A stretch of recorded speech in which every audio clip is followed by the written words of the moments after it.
आज हम गुनाहों का देवता कहानी पढ़ेंगे।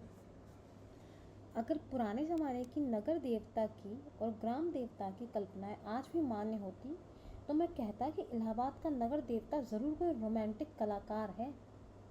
ऐसा लगता है शहर की बनावट, गठन, जिंदगी और रहन सहन में कोई बंधे बंधाए नियम नहीं, कहीं कोई कसाव नहीं।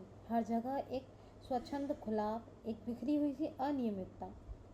बनारस की गलियों से भी पतली गलियां और लखनऊ की सड़कों से भी चौड़ी सड़कें, कार्यशायर और ब्राइटन के उपनगरों का मुकाबला करने वाले सिविल लाइंस और दलदलों की गंदगी को मात देने वाले मोहल्ले।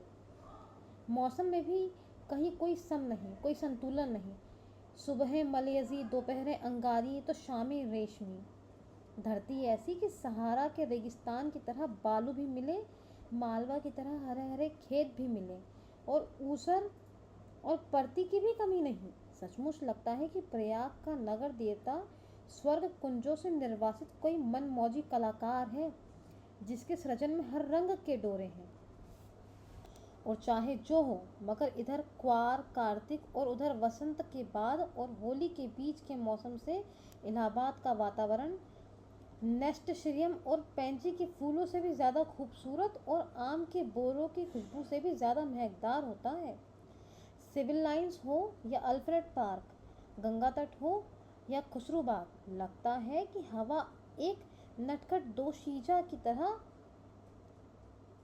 कलियों के आंचल और लहरों के मिजाज से छिड़खानी करती चलती है। और अगर आप सर्दी से बहुत नहीं डरते तो आप ज़रा एक ओवरकोट डालकर सुबह सुबह घूमने निकल जाएं तो इन खुली हुई जगहों की फिजा इठलाकर आपको अपने जादू में बांध लेगी। खास तौर पर पौ फटने के पहले तो आपको एक बिल्कुल नई अनुभूति होगी। बसंत के नए नए मौसमी फूलों के रंग से मुकाबला करने वाली हल्की सुनहली बाल, सूर्य की उंगलियां, सुबह की राजकुमारी की गुलाबी वक्ष पर बिखरे हुए बहराले गेसुओं को धीरे धीरे हटाती जाती है और क्षितिज पर सुनहली तरुणाई बिखर पड़ती है। एक ऐसी ही खुशनुमा सुबह थी और जिसकी कहानी मैं कहने जा रहा हूँ वह सुबह से भी ज़्यादा मासूम युवक, प्रभाती गाकर फूलों को जगाने वाले देवदूत की तरह अल्फ्रेड पार्क के लॉन पर फूलों की सरजमी के किनारे घूम रहा था। कत्थई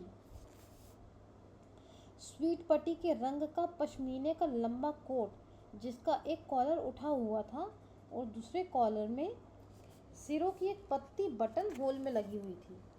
सफ़ेद मक्खन झील, पतली पैंट और पैरों में सफ़ेद जरी की पेशावरी सैंडलें, भरा हुआ गोरा चेहरा और ऊंचे चमकते हुए माथे पर झूलती हुई एक रूखी भूरी लट। चलते चलते उसने एक रंग बिखरा गुच्छा इकट्ठा कर लिया और रह रहकर वह उसे सूंघ लेता था। पूरब के आसमान की गुलाबी पंखुड़ियाँ बिखरने लगी थी और सुनहले पराग की एक बौछार सुबह के ताजे फूलों पर बिछ रही थी। अरे, सुबह हो गई, उसने चौंक कर कहा और पास की एक बेंच पर बैठ गया। सामने से एक माली आ रहा था। क्यों जी, लाइब्रेरी खुल गई? अभी नहीं बाबूजी, उसने जवाब दिया। वह फिर संतोष से बैठ गया और फूलों की पंखुड़ियाँ नोचकर नीचे फेंकने लगा। जमीन पर बिछाने वाली सोने की चादर परतों पर परतें बिछाती जा रही थी और पेड़ों की छायाओं का रंग गहराने लगा था। उसकी बेंच के नीचे फूलों की चुनी हुई पत्तियां रखी थीं और अब उसके पास सिर्फ एक फूल बाकी रह गया था। हल्के फालसी रंग के उस फूल पर गहरे बैंगनी डोरे थे। हेलो कपूर, सहसा किसी ने पीछे से कंधे पर हाथ रखकर कहा। यहाँ क्या झक मार रहे हो सुबह सुबह? उसने मुड़कर पीछे देखा। आओ ठाकुर साहब, आओ बैठो यार, लाइब्रेरी खुलने का इंतज़ार कर रहा हूँ। क्यों, यूनिवर्सिटी लाइब्रेरी चाट डाली? अब इसे तो शरीफ लोगों के लिए छोड़ दो। हाँ हाँ, शरीफ लोगों के लिए छोड़ रहा हूँ। डॉक्टर शुक्ला की लड़की है ना, वह इसकी मेंबर बनना चाहती थी तो मुझे आना पड़ा। उसी का इंतज़ार भी कर रहा हूँ। डॉक्टर शुक्ला तो पॉलिटिक्स डिपार्टमेंट में है ना? नहीं, गवर्नमेंट साइकोलॉजिकल ब्यूरो में है।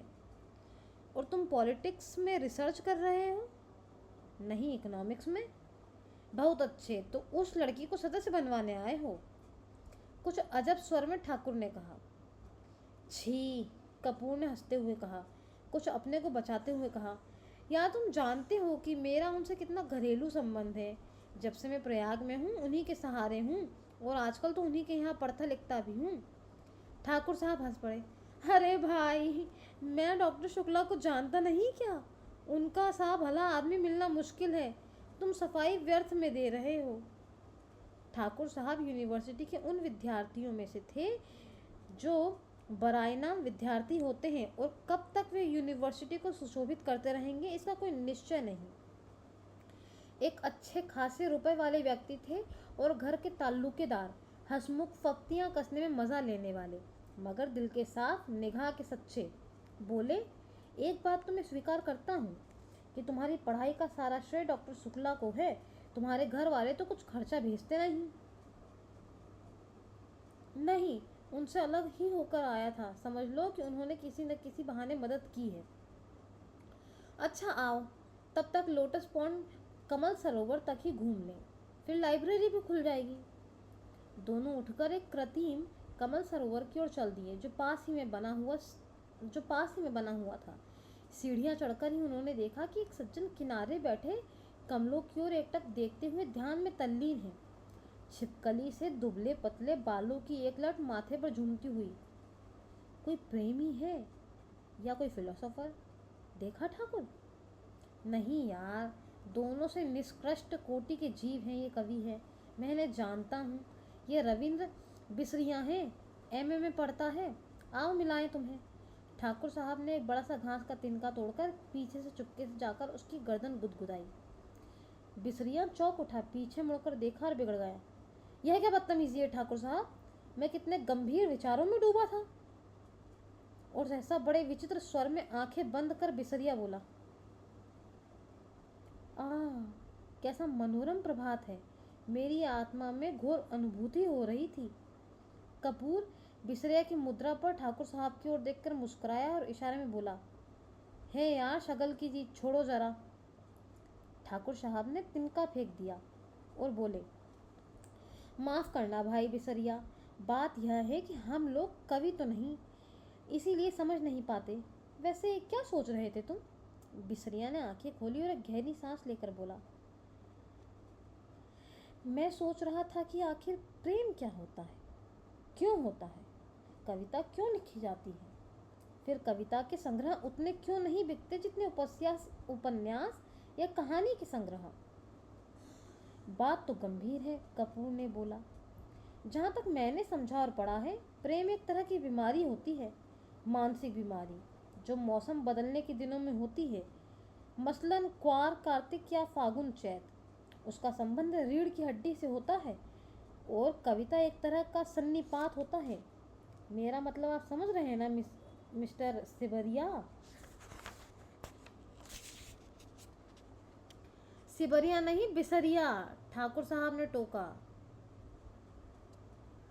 बिसरिया ने कुछ उलझत, कुछ परेशानी और गुस्से से उनकी ओर देखा और बोला, क्षमा कीजिएगा, आप या तो फ्राइडवादी हैं या प्रगतिवादी। आपके विचार सर्वदा विदेशी हैं।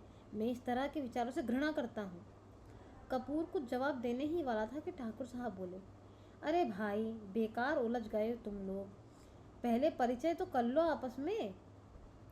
ये हैं श्री चंद्र कुमार कपूर, विश्वविद्यालय में रिसर्च कर रहे हैं, और आप हैं श्री रविंद्र बिसरिया, इस वर्ष एमए में बैठ रहे हैं, बहुत अच्छे कवि हैं। कपूर ने हाथ मिलाया और फिर गंभीरता से बोला, क्यों साहब, आपको दुनिया में और कोई काम नहीं रहा जो आप कविता करते हैं? बिसरिया ने ठाकुर साहब की ओर देखा और बोला, ठाकुर साहब, यह मेरा अपमान है, मैं इस तरह के सवालों का आदी नहीं हूँ, और उठ खड़ा हुआ। अरे बैठो बैठो, ठाकुर साहब ने हाथ खींचकर बिठा लिया। देखो कपूर का मतलब तुम समझे नहीं। उनका कहना यह है कि तुम में इतनी प्रतिभा है कि लोग तुम्हारी प्रतिभा का आदर करना तक नहीं जानते। इसीलिए उन्होंने सहानुभूति में तुमसे कहा कि तुम और कोई काम क्यों नहीं करते, वरना कपूर साहब तुम्हारी कविता के बहुत शौकीन हैं, मुझसे बराबर तारीफ करते रहते हैं। बिसरिया पिघल गया और बोला, क्षमा कीजिएगा, मैं गलत समझा। अब मेरा कविता संग्रह छप रहा है, मैं आपको अवश्य भेंट करूँगा। और फिर बिसरिया ठाकुर साहब की ओर मुड़कर बोला, अब लोग मेरी कविताओं की इतनी मांग करते हैं कि मैं परेशान हो गया हूँ। अभी कल त्रिवेणी के संपादक मिले, कहने लगे अपना चित्र दे दो। मैंने कहा कोई चित्र नहीं है, तो वे पीछे पड़ गए। आखिरकार मैंने आइडेंटिटी कार्ड उठाकर दे दिया। वाह, कपूर बोला, मान गया आपको हम। आप तो राष्ट्रीय कविताएं लिखते हैं या प्रेम की? अब जैसा अवसर हो, ठाकुर साहब ने जोड़ दिया। वैसे तो यह वॉर फ्रंट का कवि सम्मेलन, शराबबंदी कॉन्फ्रेंस का कवि सम्मेलन, शादी ब्याह का कवि सम्मेलन, साहित्य सम्मेलन का कवि सम्मेलन, सभी जगह बुलाए जाते हैं। बड़ा यश है इनका। बिसरिया ने प्रशंसा से मुग्ध होकर देखा, मगर फिर एक गर्व का भाव मुंह पर लगाकर गंभीर हो गया। कपूर थोड़ी देर चुप रहा, फिर बोला, तो कुछ हम लोगों को भी सुनाइए ना। इसके आगे की कहानी कल पढ़ते हैं। Thank you.